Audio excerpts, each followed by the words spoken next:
Last year, the Pacifica football team had a heartbreaking exit to the first round of the playoffs, losing by a single point to Redondo Union. Now, this past Friday, they made school history, getting past the first round, and now the Tritons are looking for their first playoff victory at home. First time the school has ever seen a home playoff game. It's hard to forget the 14-13 loss to Redondo Union last year that ended Pacifica's season during the first round of the playoffs. Yeah, it was tough. Well, we lost by a field goal.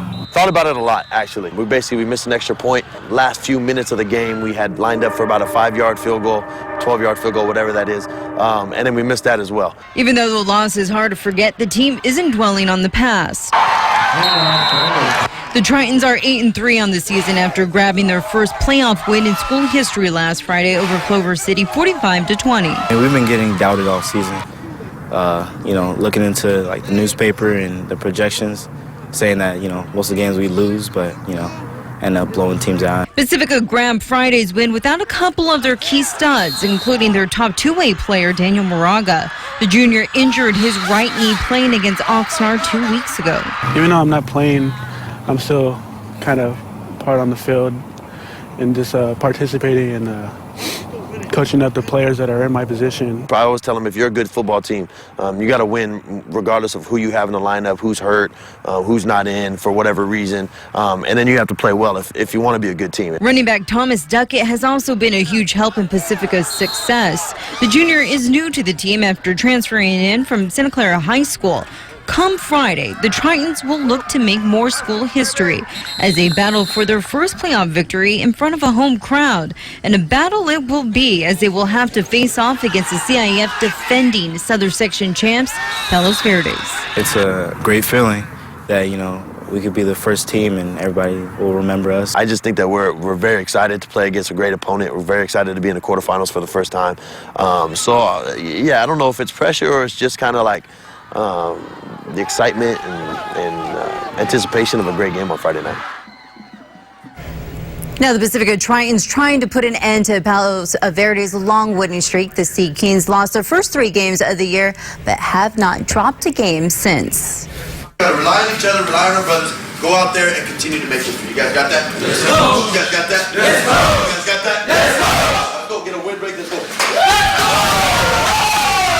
So we head out to Pacifica High School, where the Tritons just had 1 home loss of the year. That was the mighty Calabasas team. Right from the very beginning, the Sea Kings wasting no time. The give to Addison Umurong, and that name was called a lot tonight. Now, that would lead to this. They hand up to Robert Gilbertson, and he gets rejected up the middle, so he bounces off to the outside and in for the first touchdown of the night.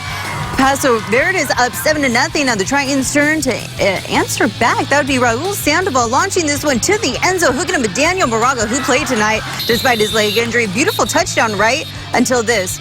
The dreaded yellow flag. Yeah, that was offensive pass interference, so Pacifica would settle for a field goal kick.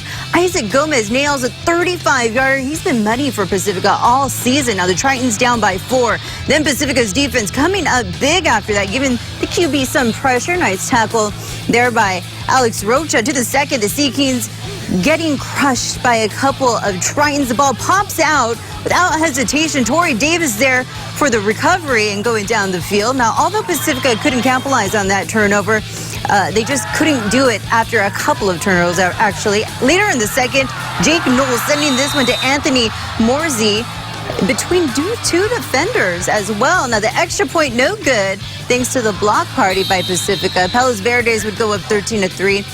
And that was the score at the half. To the second half, Sandoval under pressure, and Wilbot snatches that away from the Tritons. But Mr. Torrey Davis not having any of that, so he would snatch one right back for his team to give them a little bit of life. Now, Pacifica would make a quarterback change, bringing in Taj Aaron in the 4th. Sea Kings says, yeah, I'll take that one from you. So that would lead to a touchdown. Palos Verdes would go on to beat Pacifica 20-3, and the Pacifica Tritons would end their season with an 8-4 record, and the majority of their team will return next season. All right, Senator, the Pacific View League champion Oxnard Yellow Jackets hitting the road to battle the Redondo Union Seahawks. Oxnard senior Raymond Caldera could top the 2,000-yard rushing mark this season, just over 100 yards tonight, but all he cares about is surviving and advancing. Hey, the ASU Cronkite Sports Bureau was in Redondo Beach for these highlights. Hey, they've been unbelievable for us this year. Thanks a lot, guys. Fourth down conversion for Oxnard quarterback Dalton Pagano. It was a sneak, and Oxnard had the ball on their own 35-yard line. They come up with another fourth down conversion. Here's that guy, Raymond Caldera. Everyone loves Raymond. But Dalton Pagano going to get sacked here by Redondo Union's Danny Zimmerman. Union with multiple sacks in the first half. Oxnard just could not get any rhythm, but these guys with plenty of rhythm. Redondo Union banned. The Seahawks offense, this was pretty much it. Jerome Jackson, number 11, terrific moves. He bounces to the outside, and see you later. 44 yards for the touchdown, 7-0 Redondo Union midway through the first quarter. And number 11 getting some love right there. Oxnard looking for the big play. Pagano downfield, no one home except Ryan Armelin. Ryan playing center field. That was a can of corn in any league. It brings it back about 20 yards as well. But Redondo Union special teams, not so special. On the punt, bad snap, and Trevor Bowens in no man's land. He just tosses it up. That's an incomplete pass, so Oxnard has real good field position. Redondo Union can sure rush the quarterback. Cedric Music sacks Pagano in the final seconds of the first quarter, so it's 7-0 after one. Seahawks, second quarter, Union with the ball, slant pass. They roll that complete, no fumble. He was down. And then they would set up a 44-yard field goal attempt from Bowens, and it is no good, so it's still just 7-0. Hey, this is not music to Oxnard's ears. Pagano goes down again, sacked again by Music. The Yellow Jackets would get no points in this one. Oxnard going to get picked off here. You know, the Yellow Jackets only gave up 7 points, but that's 7 too many. Oxnard loses 7-0. Yeah, it is. So Oxnard going to finish 8-4 in John Mack's first season on campus. Calabasas, all that talent. What do they have, like 29 transfers as well? They win at Lawndale tonight, 33-7. Coyotes are the top seed in the Western Division. They're going to host Redondo Union next week in the semis. Now to one of the marquee matchups in all of tonight. That'd be all in Southern California. In the Pac-5 division, Oaks Christian playing at Bishop Amat. Now the Lions were 11-0 on the year, ranked 9th in state, and the home Lancers were 4th in California. So this was going to be a juicy one. So get your popcorn ready. Early on in this game, the Lancers showing their power. Toriano Sweet making a sweet move to get in for the first touchdown of the night. Bishop Amat would lead at 7-0. So still in the first, a give to Sweet again and again. He is in fourth. The scores for the Lancers now up 15-0. You probably wouldn't believe this unless you witnessed it yourself. Oaks Christian allowing 3 touchdowns in the first quarter alone. So we head to the second. The Lions finally getting on the board. Matt Corral hooking up with Michael Pittman, and here comes Oaks Christian. But Bishop Amat answering right back. The score after this touchdown would be 28-6 Lancers. The Lions say they had enough of all of that, so Corral hitting his favorite target. That would be Pittman once again. Oh, yeah, he is off to the races. Yards. He is crazy, right? So no one's going to catch him, obviously. The score after this touchdown, 28-13. Then with the $1:40 left before the half, Corral to who else? Pittman. Yeah, he would score. They're putting Oaks Christian down by just 15 points. Pittman had 5 touchdowns in this game.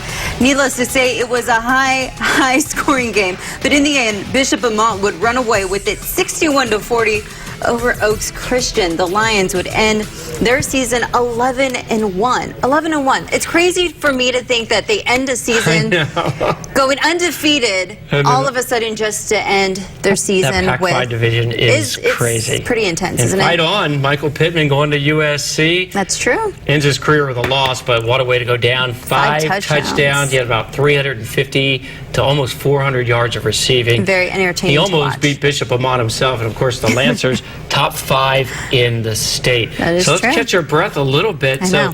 So the Pacific View League is out. Good showing, though. 2 more teams into the quarterfinals. And like you said, Pacifica has a lot of guys back next year. Yeah, the majority of their team were juniors. So all their starters are back on the field. And you got John Mack at Oxnard. So, you know, the Yellow Jackets. Making a difference, yeah, definitely. Even though they're going to lose Caldera, some of their big guys, you know, they're going to be strong. They're entertaining for a while. to watch, exactly. And then that semifinals. Royal Grande hosting Thousand We all Oaks. knew that was going to happen. Yeah, we did. T.O. just got by Lompoc. I did think T.O. would beat them, but that was a great game. First time ever that Lompoc has lost to a Ventura County team in the CIF quarterfinals. They were 4-0 heading into that. You know, so impressed, though, with Bishop Diego. Oh, my gosh. Bishop Diego is their ground game is awesome. And they're not really turning over the ball. I think they had 1 turnover tonight, none last week to beat Newbury Park. That's going to be a great game, even though your boy Constantine's out. Exactly. It's okay. That's a tough lesson to learn. They're going to right have to really rely on the running backs this next week. Otis and Lamb, they're terrific. And Frankie Tostato. And Frankie Tostato. Maybe he could throw to himself. I don't know who's going to match up with him with Bishop. He's going to be a mismatch for them. That's going to be awesome. Well, up next, we go into the East Valley Division playoffs. We're going to have highlights of Grace Brethren's quarterfinal contest against Desert. And then we're going to have the plays of the year. Relive all the best moments from week 0 until now. You want to stick around for that.